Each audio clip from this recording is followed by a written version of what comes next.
Nate Weaver here talking to Dylan Schneider. Dylan, why don't you go ahead and get started by telling us, how did you get into music? I think it was like 3.5 years ago. I started listening to country music a lot, and I really fell in love with like storytelling and everything like that. And I'd always wanted to be like a singer. Kind of realized, it fit my voice well. And then I asked my parents for a guitar, an acoustic guitar, and I think it was around, it was Christmas of 2013. On December 22nd, which was 3 days before Christmas, obviously, Brett Eldridge had come back to Paris, Illinois, which is only like 20 minutes from where I'm from in Terre Haute, Indiana. And he was a huge inspiration of mine, and I wanted to go meet him that day. So my parents ended up giving me the guitar 3 days before Christmas as an early present so I could take it and get it signed by him. And he just told me, he's like, "Man, I believe in you. Play till your fingers bleed. I know you can do it." And that was just pretty much like the turning point where I was like, man, like, I really want to do this. And he's not far, or he's like from the same area I'm from, so he just showed me that it's totally possible. And I just really fell in love with it after that. And you were pretty young when that happened, right? I just turned 14, I believe. So you're only about 17 years old. Yeah, I'm 17 right now. And how has a music career affected someone that is your age? It's definitely changed a lot of things. Just as far as school, I don't go to school every day anymore. I don't see all the people that I used to see.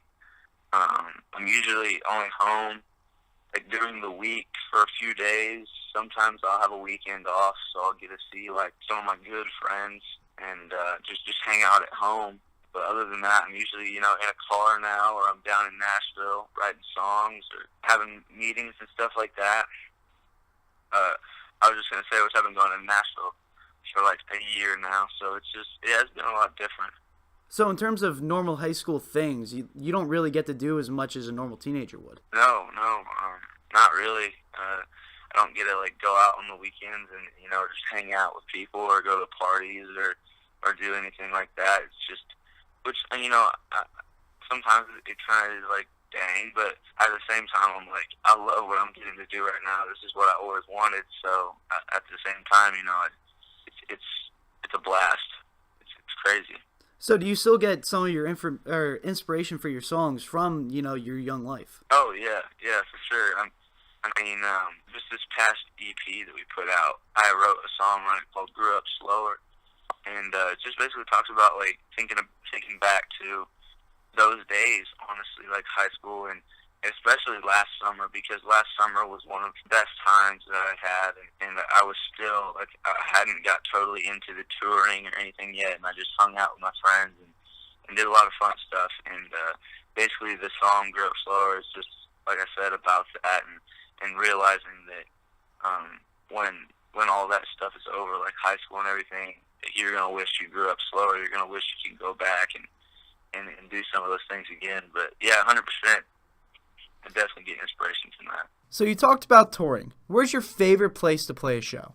My favorite place that I've gone and played so far is probably Indianapolis, Indiana, just because it's like a hometown show. But other than that, I'm probably going to have to say either Columbia, South Carolina, or Des Moines, Iowa. What about those places made it so special? Well, we played in Des Moines with Brett Eldridge at the Iowa State Fair, which was one of my first big times opening up for somebody. And I just played like a couple acoustic songs, and the crowd was huge, and I just loved the atmosphere. They were really responsive. It was really cool.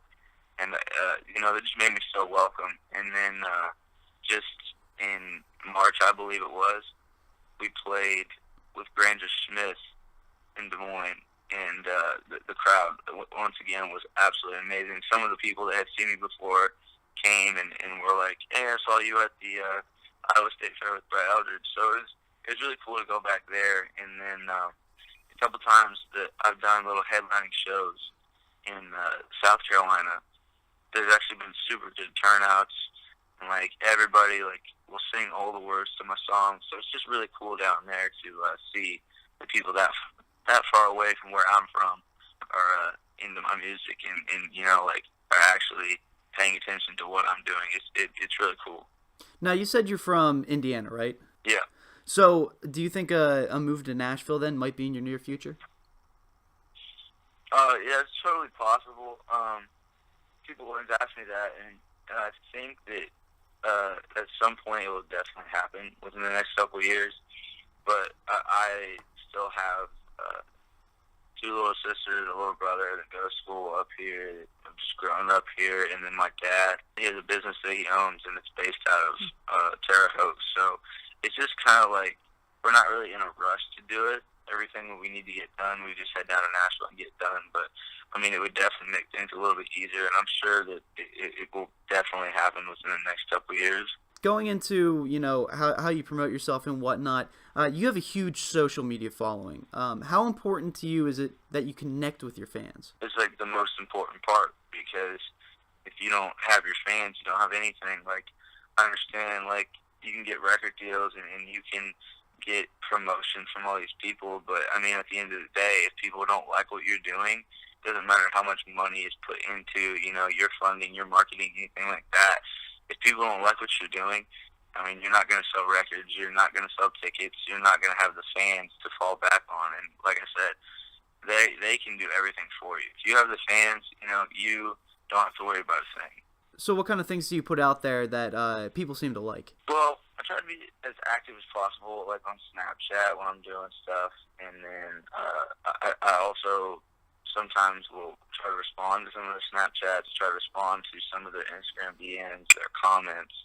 And then just recently, I did this like little vlog thing.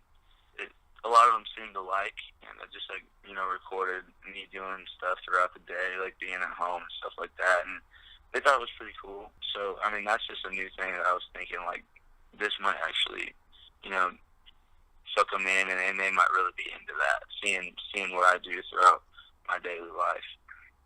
So tell us now about your new EP, Spotlight's on You. Okay, so Spotlight's on You, I think it came out on April 14th, and it had 5 new tracks, which I co-wrote. 2 of them, Grew Up Slower, and You I Used to Know. And then the first one that I put out off of it was called Rockstar, and it was written by some big-time writers down in Nashville, including Thomas Rhett, which was really cool because he had actually been holding that song for himself, and we got in touch with some of his people and asked, and he was totally cool with me cutting it, which I really appreciated, and it just meant a lot. So that song's been doing super good with the fans. Another song that I absolutely fell in love with when I first heard it, and the fans seem to be liking it a lot, is It's a Guy Thing.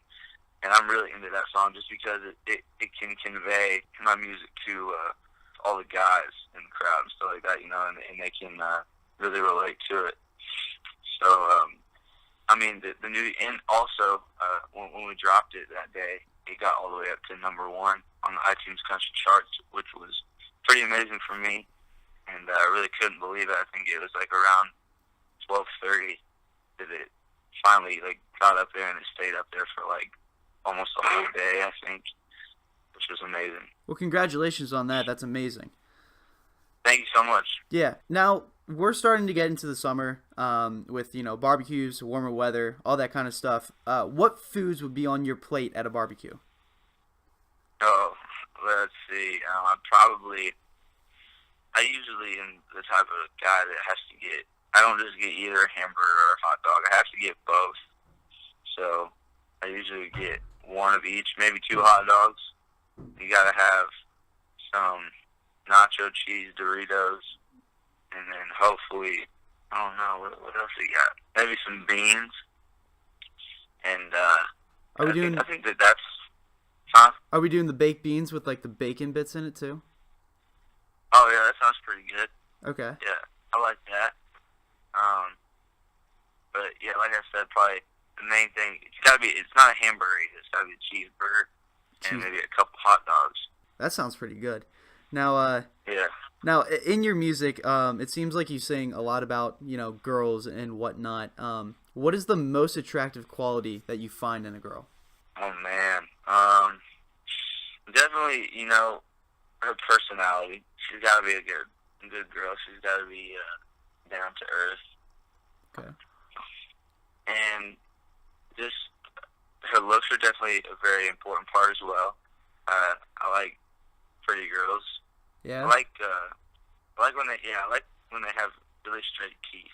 Teeth is a big factor. Like when you smile, I like to see a pretty smile. You know what I mean? Okay. Blonde hair, blue And eyes. I like blonde hair, blue eyes. Yeah, I was getting ready to say that. Yeah, probably. I like blondes a lot. All right. Well, Dylan Schneider, thank you so much. We really appreciate your time, and good luck with everything, touring and all your brand new music. Of course, thank you, man. I appreciate it. Again, that was Dylan Schneider. Make sure to go check out his brand new EP, Spotlights on You, available on iTunes and Spotify. This has been Nate Weaver. If you want to check out more of my stuff, go to www.nateweaverradio.wordpress.com. Let me know what you think.